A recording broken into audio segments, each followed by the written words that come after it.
Anything stand out after you watched the tape from yesterday's game? No, the regular guys that we thought last night stood out on the tape. Joe, Pat, D. Delaney, Chris Cooper showed up a little bit on special teams, and that was a nice thing to see. And but same guys offensively. I was really happy with our new guys in the offensive line that just got here for a couple of days, and they actually went out there and played pretty good. So that was a good sign. Thanks. Okay, we'll go over to Greg Allman. Hey, Bruce, that second offensive line, I know it was kind of patchwork and guys playing at different positions. Was just curious the first offensive line last night, who of that group of the guys competing for backup spots kind of showed you the most maybe, and maybe give you thought about carrying a ninth offensive lineman? Well, I think the top three guys, Stinney, Josh Wells, and Nick, all showed what they could do. Brad Seaton played better. He played better and played right and left. So, like to get Molshan back out there. He was doing really well for it. He got injured. We know what Earl is. And, so everybody else, they're still fighting. So, those guys showed me last night that we have good, solid depth there. Thank you. Yep. We'll go over to Jenna Lane. Hey, Coach, I know cuts are never easy to make, and you guys just announced another round of cuts just moments before we came on here. Was there any of those cuts that was particularly hard for you to make? Not really. I mean, they had great opportunities last night to show what they could do. And, so no, the next one's the hardest when you're going and you're releasing that many guys, and then you hold your breath to hopefully get some of them back on our practice squad, because our practice squad is a lot of the jobs that are up for grabs. And those guys played a lot for us last year, being able to elevate them on game day with those new rules. So our practice squad is extremely important to us. After you had a chance to go over the tape last night, is there anybody that you feel like, maybe somebody that you didn't mention last night, or you can even add to what you already said last night, but just who really helped themselves yesterday?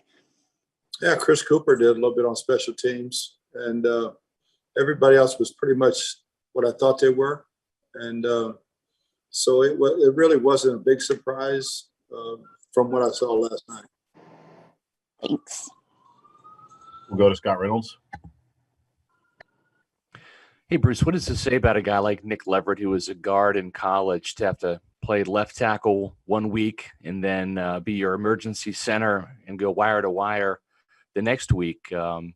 Just in terms of his versatility and his mental toughness to pull all those things off.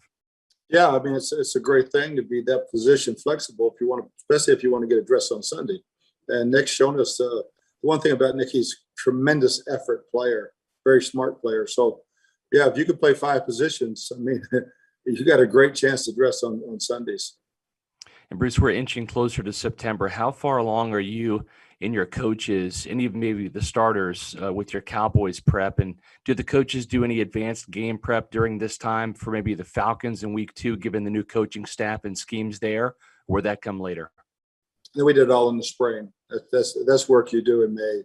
And you just watch the preseason stuff and see how much changes. It's just more personnel than it is schemes. We pretty much know the schemes. Thank you, Bruce. Go over to Sarah Walsh.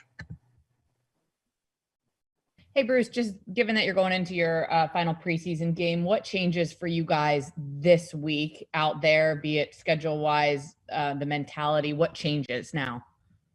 Everything this week is normal game week preparation, times of practice, times of meetings, working off cards and show teams, and just doing a normal game week prep so that, all the T's are crossed and I's are dotted so that we know everybody's on the same page on what we do every single day. We'll go over to Rick Stroud. Bruce, you got any update on Jordan Whitehead and whether that looks like an IR situation or and how do you feel about your depth at safety? Because I know those guys have played a lot of football. Yeah, Jordan's getting really, really close, and I would anticipate him to be ready. And but the rest of the guys, we're always looking. That's where Chris Cooper kind of stepped up a little bit last night. And Ross gives us that extra guy playing 3 positions. That's really been a blessing in this camp.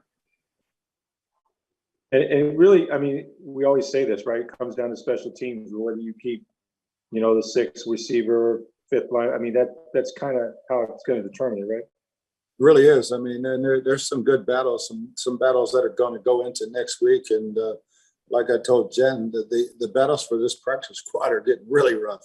And and we leaned on our practice squad last year heavily. So yeah, that's where most of the jobs are right now. Thanks. Go over to Greg Allman. Bruce, I don't know if you'll carry a 5th outside linebacker or not, but just want to ask you what you've seen from Elijah Ponder as a rookie and how well he's taken to what's basically a position change. Yeah, he's done well. He's learned and grown, and he makes some big plays. We'd love to see Cam Gill get back out there. I mean, he's missed a lot of time with that calf injury, but hopefully we'll have him back, and we'll see. Thanks, Bruce. And we'll go to John Romano.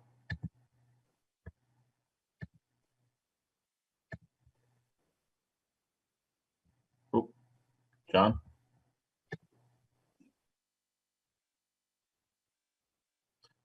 All right, we'll go over to Jenna Lane. Hey, Coach. We asked you already last night about Joe Tryon. I don't know, in your mind, when you have a player that's like that is outside of your starting 2 and you want to get him involved in a rotation, I'm talking about like for regular season. Do you have kind of in your mind like a set, percentage of snaps you give him? Is it more on the basis of matchups? How do you kind of determine like how often you can get a guy like that involved when you already have two other guys on the outside that are very productive? Yeah, Todd's done a great job of creating plays and creating matchups, and the game will depend. If it's a running game, a running team, maybe not as much. If it's a passing situation, he's going to play a bunch. And there's situations where I could see in the future down the road where we have all 3 of them out there. And also, Grant Stewart was telling us last night that he's still learning a lot of the nuances to the linebacker position that, he primarily did play on special teams at Houston. So there's a lot of things that he's still picking up. Where is he at in terms of just, growth, how far he's coming along, how fast he's taking to that coaching in terms of understanding that position? Yeah, he made a nice move. I mean, he was very, very productive in that ball game. He aligned himself better to be more successful. And Grant is a very bright guy, so he takes the coaching extremely well. And we'll do some things to help him on special teams. But I like the way he plays the game. Thank you. All right, we'll go back to John Romano. Hey, Bruce, last night you said you wanted to evaluate quarterbacks and offensive line. I'm just curious your thoughts on Blaine Gabbert and Ryan Griffin through the preseason so far. I think Blaine's been really, really good. He had great practices against them. I mean, if we catch the ball for him, he's going to take us right down the field and score again. So with all the confidence in the world, Griff struggled last week. He was a little bit better this week. He had a couple balls off fingertips, and he can play a little better. Kyle, I really like where Kyle's at. Kyle's doing everything they asked of him. Some guys need to help him out and catch the ball too, the guys that he's playing with, and get their head around. But he's making good progress. Thank you. We'll go back to Scott Reynolds. We have time for a few more. Bruce, it looked like Jalen Darden was trying to do maybe a little too much out there last night. Did you get that impression when he kind of backtracked? It looked like he had the first down on the catch, but it ended up being a yard short, and then maybe tried to make a move and ended up fumbling the ball on the second punt, although he recovered it. What's your assessment of Jalen from last night and through the preseason? Yeah, he's steadily gotten better and better. He's learning the speed of this game in the kicking game. It's totally different than what he's used to. He's used to getting those Aussie kicks way down there and getting a head start. So the more we can get him out there, the better he's going to be. But I have all the confidence in the world in him, and he's just growing as a player every day. Thanks, Bruce. All right, we'll go over to Rick Stroud. Bruce, I know you've said consistently, and obviously you guys are light years ahead of where you were on offense a year ago. That said, there's just not a lot of, the reason you're playing these guys is just not a lot of game time, right? So where do you think your team, your offense is in particular with Tom and those guys? And what do you want to see on next Saturday? I just want to see a game speed, real game speed, which we haven't really had yet. 6 plays doesn't get it for you. But those practices were game speed, as much as practice can be. It's still practice. Nobody's hitting you, those type of things. So we need to go out there and play game speed and play to our potential, which I haven't seen, especially in the first quarter. I want to see us get off to better starts. Thanks. All right, we'll close out with a question from JC Allen. Hey, Coach, you mentioned earlier in the week that Tanner Hudson was still fighting for a spot on the team. Last night he went out there with a sprained wrist and led the team in receiving yards. He had that weird little fumble, but in your mind, did he do enough to earn a roster spot last night, or are you still evaluating? We're still evaluating him, and there's a lot more to just catching the football. He's been around for a while. He's been here since we've been here, and he just needs to improve in some areas. But, yeah, he's in a battle. Okay, that's all for today. Thanks, Coach. I appreciate it, guys. Thank you.